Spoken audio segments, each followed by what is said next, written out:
का और झिल्लू उस्ताद का अपने यहाँ कार्यक्रम करवाया। इस गीत को हृदय गुरु गाए हैं। कैसे बाबू?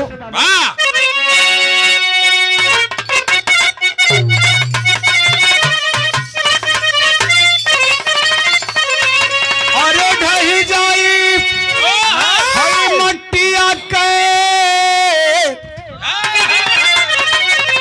ए बाबू ढही जाई मट्टिया के भीतर संगतिया।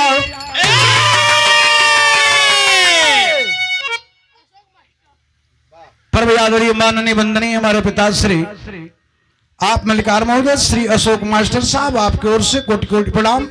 सब बाबू के प्रणामी कोट ऐसे लग गल एक पर्दा ऊंचा हृदय उस्ताद गावत रहलन। कैसे? अरे ढही जाई मट्टिया के भीतर संगतिया, मिल जाई मट्टिया मट्टिए में,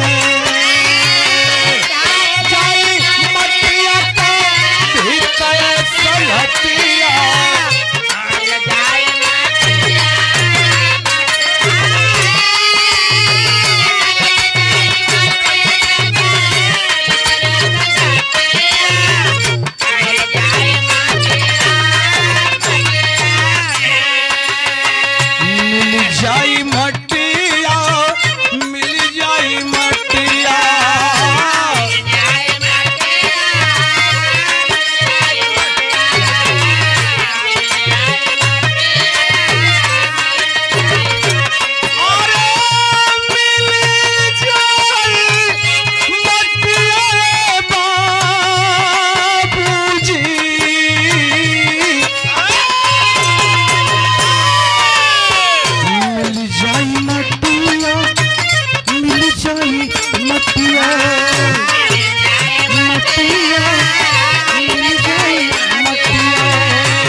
शरीर है बाबू भैया हो, इस शरीर माटी में मिल जाई।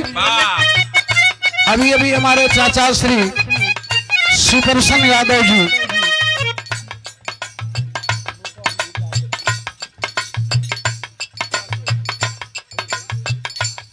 कबो कबो जाइला हुआ के जाइला, लेकिन ऐसा ही रिलेशन है, ऐसा रिश्ता, ऐसा प्यार हो हमारे चाचा लोगन का, हमारे भाई लोगन का, कि जब जब ये रास्ता से गाड़ी निकले ले तो 10 मिनट 20 मिनट बिना चाय पी ले जाइए ना। इतना लंबा परिवार है, करीब 100 परिवार लोग बा।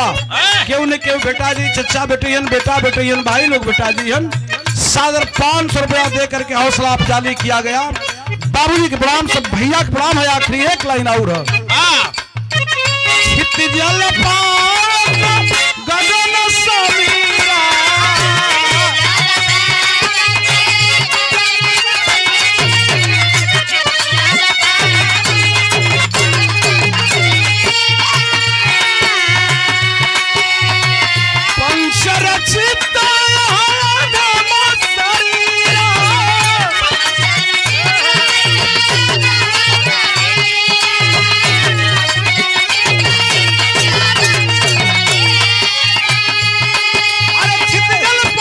गगन समीरा धम शरीरा समीरा पंचरचित है धम शरीरा।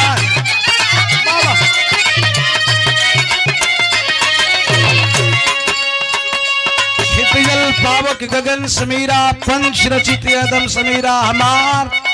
हमारा बाबू को, हमारा भैया को, हमारा माई को, हमारा बहन को, ये सकल समाज कई शरीर का रचना 5 तत्व से भइल।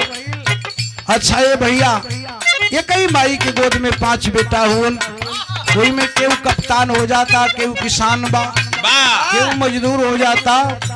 बारे मालिक, यह तो तुहार धरती है, यह जीवन है, यह संस्कार है, यह परिवार की है व्यवस्था है। नसीब अपना अपना है शशि भाई, नसीब अपना अपना है, लेकिन कर्म करना जरूरी है। एक लाइन बड़ी ऊंची बात लिखता हूं, अरे केहू कहना केहू बाबा मीत सजतिया, केहू कहना केहू बाटे मीत सजतिया, मिल जाई मटिया मटिया में।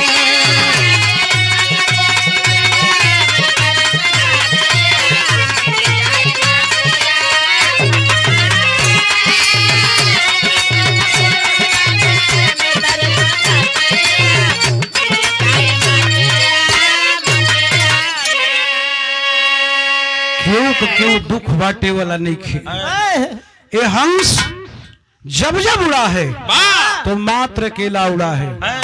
बगल में बाबू हुवन, बहन है, मेहरारू है, माई है, हम ही मार सकल समाज है, पूरा लोग हुवन। यदि मालिक का परवाना अभी आ जाएगा तो इतना लोग छिकले होन, इतना बढ़िया गद्दा दिले होन, साउंड दिले होन, लोगन होन। लेकिन उस दिन जब मालिक का परवाना आता है, ये हंस उड़ता है तो मात्र केवल अकेले उड़ता है। आखिरी लाइन है,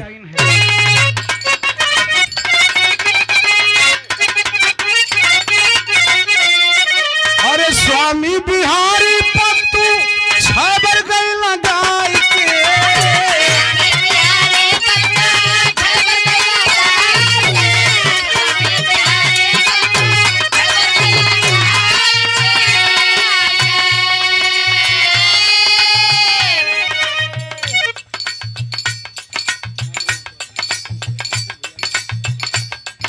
के सादर 200 रुपया पुरस्कार बड़े भैया पप्पू यादव, फूलों के पंखुड़ियों में गुंथा हुआ प्यार कोट कोट पड़ा।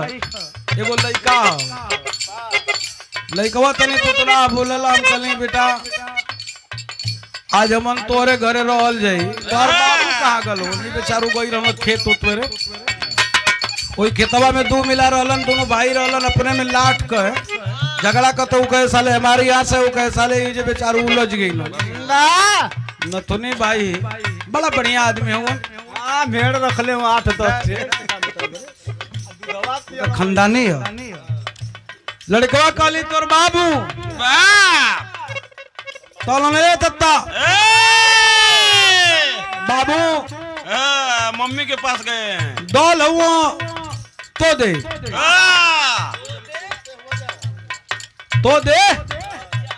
मगर मम्मी के खोजे उकर जब निया लगे फिर कल रे बेटा बड़ा लेट होता, जाने देखो ऊपर चुनवा के दुकानिया पर तुम्हारे बाबू हो। लड़कवा गई कहलत हमार बाबू आई रहा, दुकानदार कहल ना तुम्हार बाबू ना आयल, कुछ घड़ी के बाद घूम के आ गई कहलत तिता आ गई रहा, तबे तो बिहारी तयाते हम तो खुदवावत हम तो खुदवा माई ते पुतली वो जा ठेते दईली, फिर माई से तो दली, माई से तो दली, तोहरा से तो दली, तू भेटते नहीं था। कॉलेज की तोहरा के खोजली, मैयो से पूछली, मैयो के जाके खोजली, लेकिन रहला ना। नथुनी भाई बड़ा बढ़िया आदमी, आखिरी लाइन है,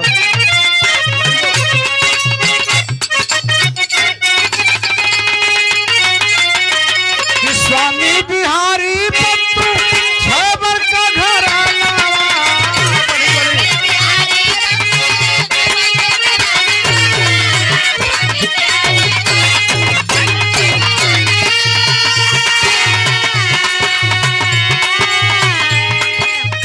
गुरु परसी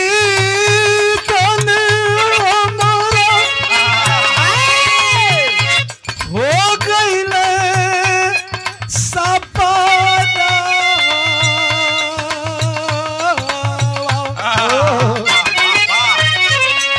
के बाद सम्राट आज इस दुनिया में नहीं है, पर सिद्धन गुरु जी याद आता है, गुरुदेव का आंख से आंसू झरझर चलने लगता है।